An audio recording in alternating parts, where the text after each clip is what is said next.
नमस्कार, आपके साथ मैं हूं प्रीतीश श्रीवास्तव। स्वागत है आपका इंडिया वॉइस में।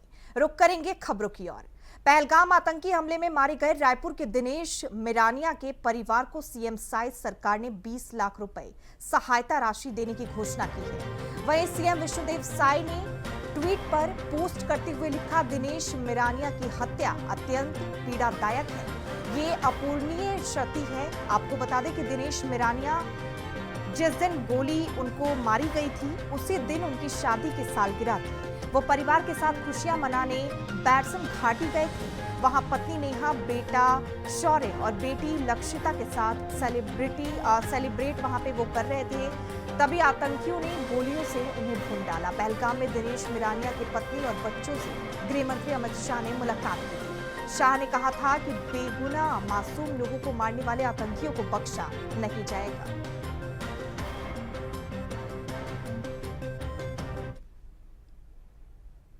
मुख्यमंत्री विष्णुदेव साई की संवेदनशील पहल से छत्तीसगढ़ के 2600 से अधिक बीएड शिक्षकों के जीवन में खुशियां लौट आई हैं।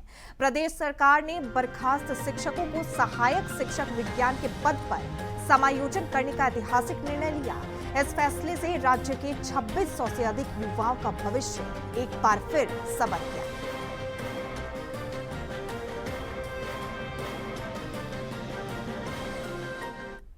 सीएम साई ने दृष्टि और श्रवण बाधित बच्चों को एक बड़ी सौगात दी। इस दौरान सीएम साई ने 2 विशेष बसों को हरी झंडी दिखाकर रवाना किया। ये बसें रायपुर और बिलासपुर स्थित शासकीय दृष्टि और श्रवण बाधित विद्यालयों में अध्ययनरत डे स्कॉलर बच्चों को प्रतिदिन निःशुल्क घर से स्कूल और स्कूल से घर छोड़ेगी। आपको बता दें, साथ ही सीएम ने कहा कि यह सुविधा विशेष बच्चों के लिए न केवल सुगम और सुरक्षित आवागमन सुनिश्चित करेगी, बल्कि उनके आत्मविश्वास, शिक्षा और निरंतरता और सामाजिक समावेश को भी मजबूती प्रदान करेगी।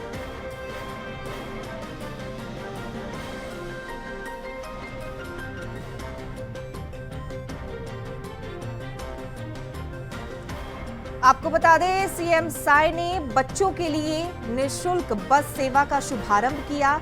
इससे जो डे स्कॉलर बच्चे हैं उनको बहुत सुविधा होगी। बस जो है उन्हें स्कूल से लेने आएगी और घर तक भी वापस छोड़ेगी। बाधित बच्चों का शिक्षा में जो अड़चन था वो अब खत्म हो जाएगा। सीएम साई की तरफ से ये नई पहल जो है वो की गई है। निःशुल्क बस सेवा का शुभारंभ सीएम साई की तरफ से किया गया है। दृष्टि और श्रवण बाधित बच्चों को सीएम साई की तरफ से बड़ी सौगात मिली है। बाधित बच्चों का शिक्षा का सफर जो है वो आसान होगा।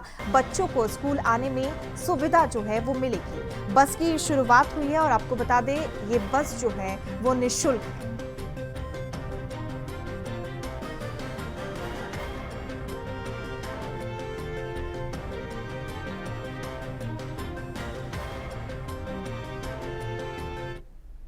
और रायपुर से एक बड़ी खबर आपको बता दें, सीएम विष्णुदेव साई 2 विभागों की समीक्षा बैठक करेंगे। गृह विभाग, खनिज विभाग की समीक्षा लेंगे।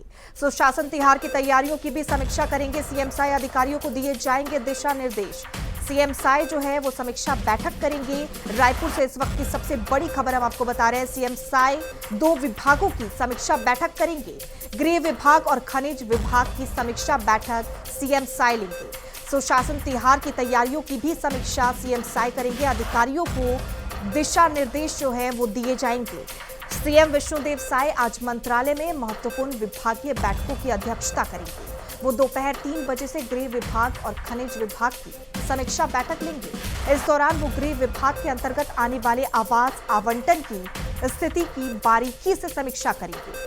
आपको बता दें, खनिज विभाग की समीक्षा के दौरान राज्य के खनिज संसाधनों के दोहन खनन से राजस्व प्राप्ति और स्थानीय विकास पर विशेष चर्चा की जाएगी। मुख्यमंत्री की यह बैठकें विभागीय कार्यों में गति लाने और पारदर्शिता सुनिश्चित करने की दिशा में अहम मानी जा रही है। इसके अलावा मुख्यमंत्री साई आज सुशासन तिहार की तैयारियों की भी समीक्षा करेंगे। जानकारी के अनुसार सुशासन तिहार का तीसरा चरण इसी महीने आयोजित होने जा रहा है। इसकी सफलता सुनिश्चित करने के लिए अधिकारियों को दिशा निर्देश जो है वो सीएम साई देंगे।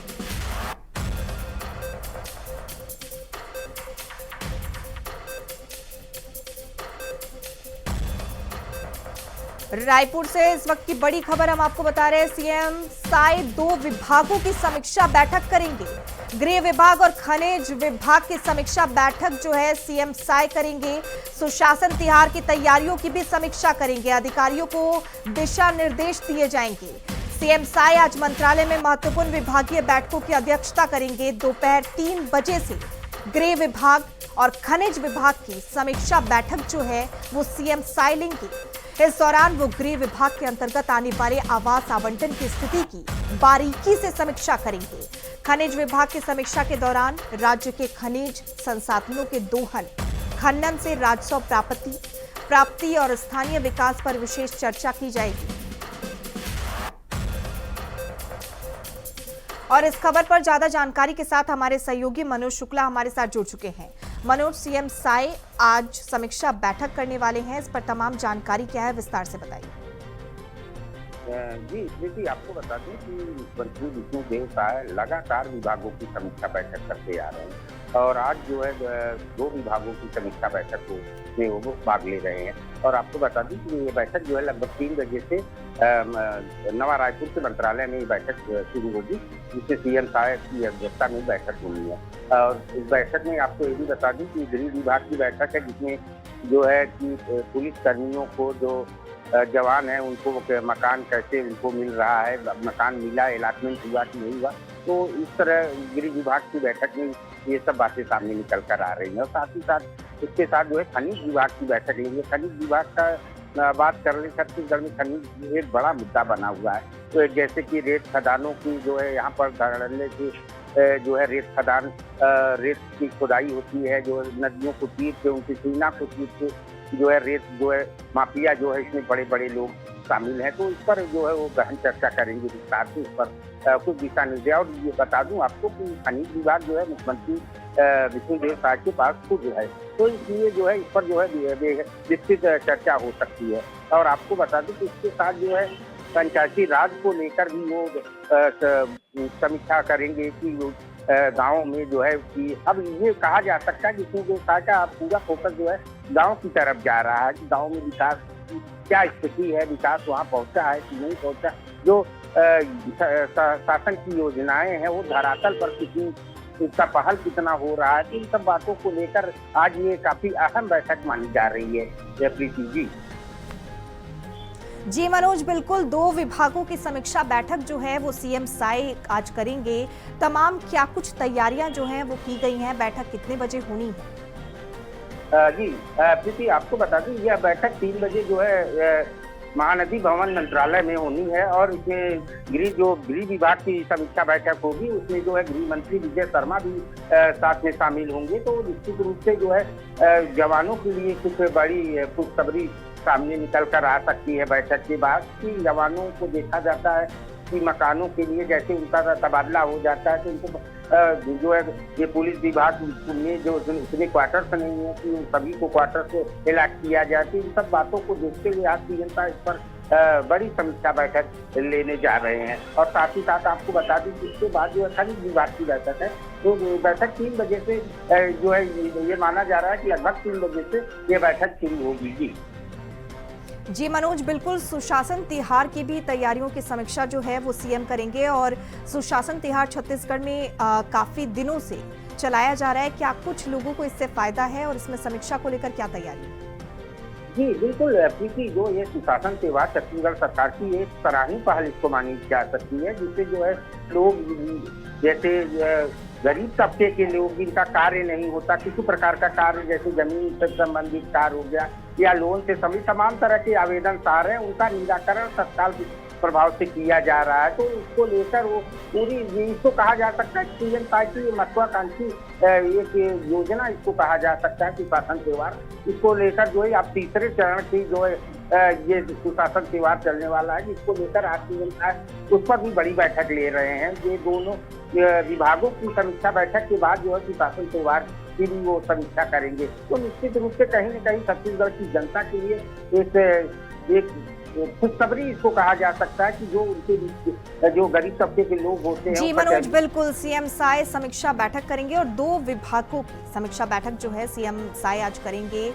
सुशासन तिहार की भी समीक्षा जो है सीएम साय लेंगे। तमाम जानकारी के लिए आपका बहुत धन्यवाद, बने रहिए हमारे साथ। खबर गरियाबंद से है, जहां धान की तस्करी के बाद वहां पे एक नया खेल शुरू हुआ, जहां हरा सोना कहे जाने वाले तेंदुपत्ता की तस्करी का खेल सामने आया। आपको बता दें, उड़ीसा राज्य से तेंदुपत्ता की तस्करी हो रही है। पड़ोसी राज्य उड़ीसा से कम दामों में तेंदुपत्ता लाकर छग से फड़ों में खपाने का साजिश जो है यहाँ पे रचा जा रहा है। देखिए हरा सोना की तस्करी का ग्राउंड जीरो से ये रिपोर्ट।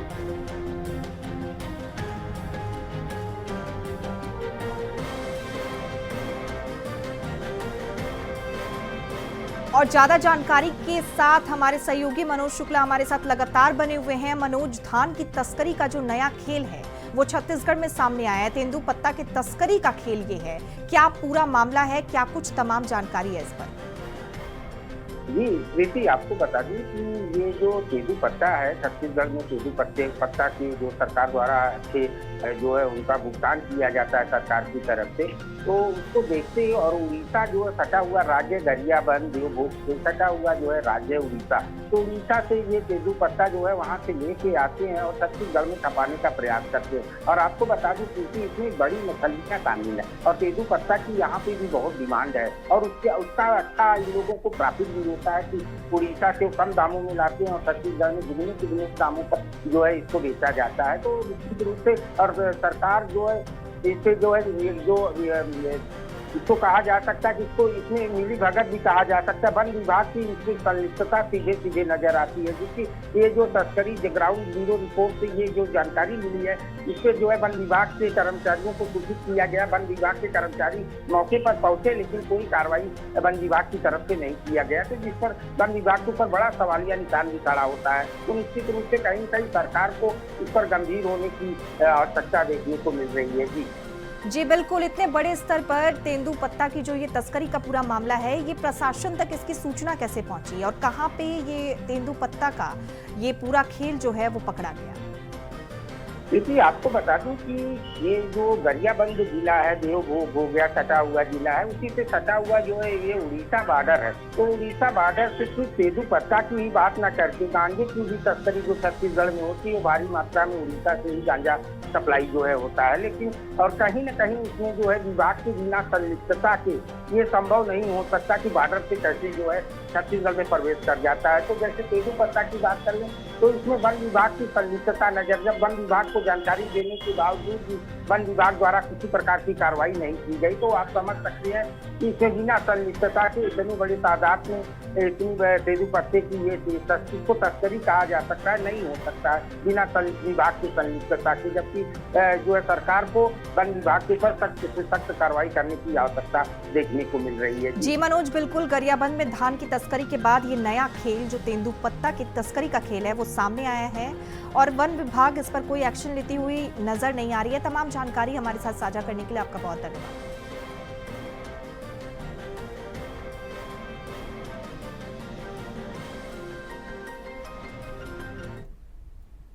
मुख्यमंत्री साय के निर्देश पर 21 अगस्त 2024 से शुरू की गई संवाद संपर्क केंद्र में गांव के दूरस्थ गरीब व्यक्तियों को अपनी समस्या के लिए जिला कार्यालय आना पड़ता था, जहां पर उनका समय और पैसा दोनों लगता था। काम समय पर नहीं होता था। गरीबों की समस्या को ध्यान में रखते हुए छत्तीसगढ़ के मुख्यमंत्री विष्णुदेव साय ने संवाद संपर्क केंद्र का शुभारंभ किया है।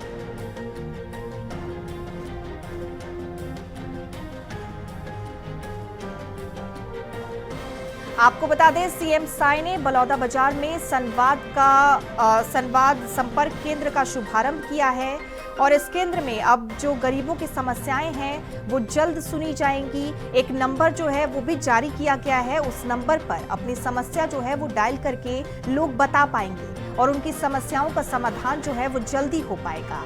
आपको बता दें, आज से ही संवाद का चौथा चरण जो है वो शुरू किया गया है। संवाद संपर्क केंद्र का शुभारंभ हो चुका है। सीएम साय ने यह शुभारंभ किया है। बलौदा बाजार में यह शुभारंभ जो है वो किया गया है। अब गरीबों को अपनी समस्याएं बताने में परेशानी जो है वो नहीं होगी। एक टेलीफोन नंबर जो है वो जारी किया गया है जिसके तहत गरीब अपनी समस्या को बता पाएंगे और उनकी समस्या को सुनकर इस केंद्र से उस समस्या का हल जो है वो निकाला जाएगा।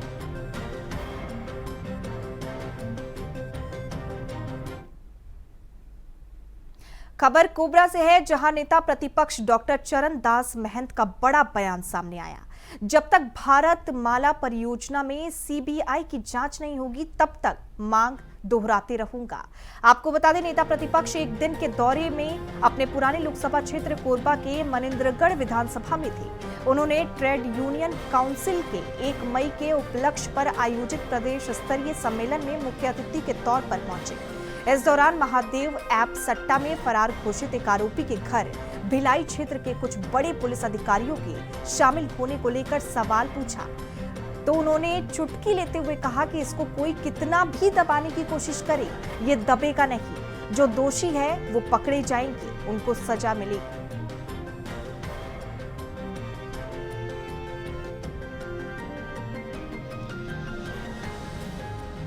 आपको बता दें, खबर कोरबा से है, जहां भारत माला परियोजना में सीबीआई जांच की जो मांग है नेता प्रतिपक्ष ने की है। नेता प्रतिपक्ष का बड़ा बयान जो है वो सामने आया है। उन्होंने कहा कि जब तक भारत माला परियोजना में सीबीआई की जांच नहीं होगी तब तक मांग दोहराते रहूंगा।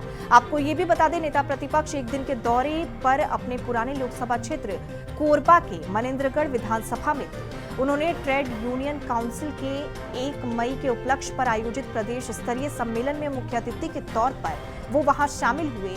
इस दौरान महादेव सट्टा ऐप में फरार घोषित एक आरोपी के घर भिलाई क्षेत्र के कुछ बड़े पुलिस अधिकारियों के शामिल होने को लेकर सवाल पूछा गया। उन्होंने चुटकी लेते हुए इस पर कहा कि इसको कोई कितना भी दबाने की कोशिश करे, ये दबेगा नहीं। जो दोषी है वो पकड़े जाएंगे और उनको सजा जो है वो मिलेगी। तो जितना भी अब दबाने का कोई कोशिश करे, जो दोषी हैं वो तो पकड़े जाएंगे, उनको सजा होगी। उसी तरीके से मैंने भारत माला का एक प्रश्न उठाया था। उसमें करोड़ों रुपए का राज्य शासन नहीं, केंद्र शासन का पैसा बर्बाद हुआ है और केंद्र शासन की ये परियोजना है, केंद्र शासन का पैसा है। तो मैं चाहता हूँ कि इसकी जांच सीबीआई से हो। इस मांग को मैं दोहराते रहूँगा, आज भी दोहराऊंगा, कल भी दोहराऊंगा, जब तक मेरी मांग है। अब पुलिस वाले को बारे में मैं कुछ नहीं कह सकता, अभी नए नए सिखाड़िए लोग हैं तो कुछ गलती होती है। प्रदेश में अचानक मौसम का मिजाज बदलने से कई जगहों पर आंधी तूफान के साथ तेज बारिश हुई तो वहीं कई जगह कुदरती कहर देखने को मिला। तो वहीं आपको बता दें, राजधानी रायपुर में तेज धूल भरी आंधी चली। करीब 50-60 किलोमीटर की रफ्तार से हवाएं चलने से कई जगह पेड़ और होल्डिंग गिर गए। हालांकि इन हादसों में किसी के हताहत होने की खबर नहीं है। तो वहीं शहर के देवेंद्र नगर में आंधी तूफान से सड़क पर राहगीरों के लिए बना शेड गिर गया। इसमें कई कार नीचे दब चुके हैं। घटना के बाद मौके पर पुलिस की टीम पहुंची और लोगों का रेस्क्यू जो है वो किया गया। जेसीबी की मदद से टीन शेड हटाने का काम जो है वो लगातार किया जा रहा है। इस दौरान मौके पर पूर्व विधायक कुलदीप जुनेजा भी मौजूद है।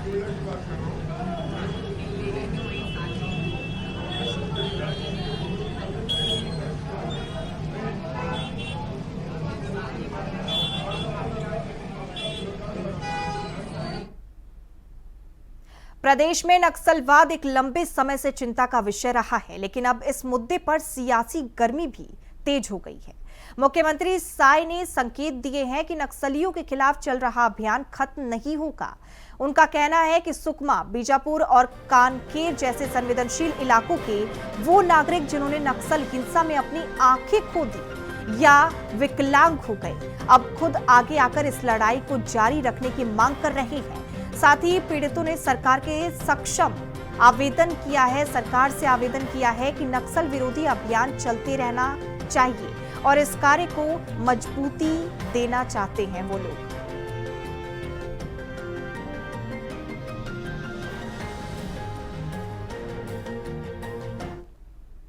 आज सुकमा, बीजापुर और कांकेर क्षेत्र से जो नक्सल पीड़ित हैं, जिन्होंने नक्सलियों के कारण किसी ने अपनी आँख खो दी, किसी ने पैर खो दिया, कोई अपाहिज हो गए, ऐसे सभी मिलके आज यहाँ पर मुलाकात करने आए हैं और एक आवेदन लगाए हैं और आवेदन में आग्रह किए हैं कि अभी जो कर्रे गुट्टा पहाड़ी में जो छत्तीसगढ़ और तेलंगाना के बॉर्डर में है, उसमें जो नक्सल ऑपरेशन चल रहा है उसको जारी रखने के लिए आवेदन लगा रहे हैं।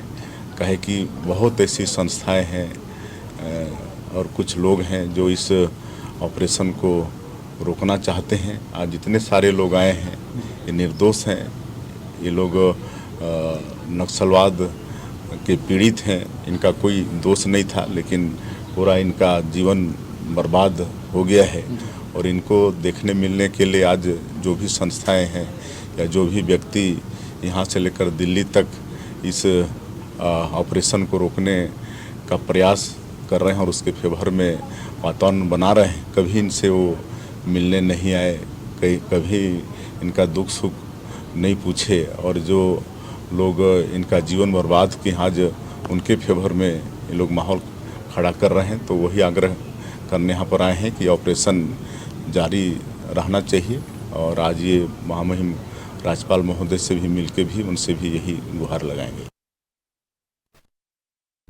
नगर पालिका अध्यक्ष प्रतिभा चौधरी ने तेज गर्मी को देखते हुए बालोद के बुधवारी बाजार में ठंडे पानी का फ्रीजर लगाया।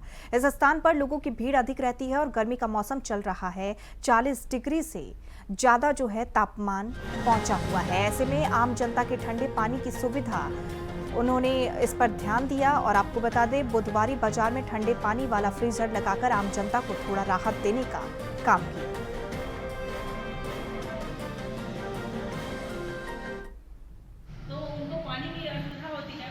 पानी की असुविधा को दूर करने के लिए हम आज फ्रीजर लगा रहे हैं पालिका की ओर से, ताकि हमारे इस जितने शहरवासी आएंगे हम उनको पानी पिला सकते हैं। मेरे साथ मेरे इस वार्ड के मेरे पार्षद हैं चिंतन यादव जी, जिनकी मेहनत के कारण ही आज हम लोग यहाँ पर ये अपन चालू करवा रहे हैं।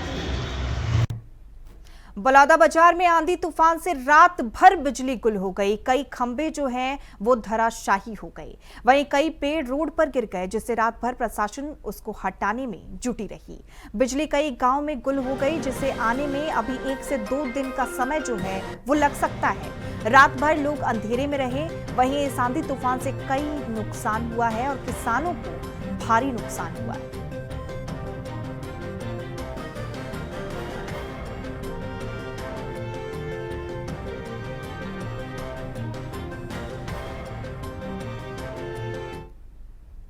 रायपुर में सुबह एक दिल दहला देने वाली हिट एंड रन की घटना सामने आई। तेलीबांधा थाना क्षेत्र में अज्ञात कार चालक ने मॉर्निंग वॉक पर निकली 2 युवतियों और एक महिला को, आपको बता दें, तेज रफ्तार से ठोकर मार दी और मौके पर फरार हो गया। ये घटना जो है वो सुबह 5:30 बजे की बताई जा रही है। हादसे में गंभीर रूप से घायल महिला की इलाज के दौरान मौत हो गई, जबकि अन्य 2 घायलों को मेकाहारा अस्पताल में भर्ती कराया गया, जहां उनका इलाज जारी है। मृत महिला की हालत घटना के समय से ही नाजुक बताई जा रही थी। पुलिस ने मामला दर्ज कर लिया है, लेकिन आरोपी कार चालक फरार है।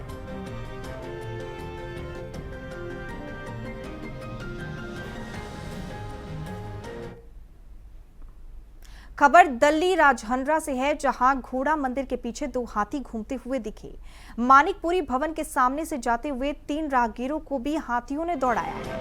तीनों राहगीरों ने अपना बैग छोड़कर वहां से भागकर अपनी जान बचाई। वन विभाग ने हाथियों की दस्तक से दल्ली राजहंद्रा में अलर्ट जारी किया है।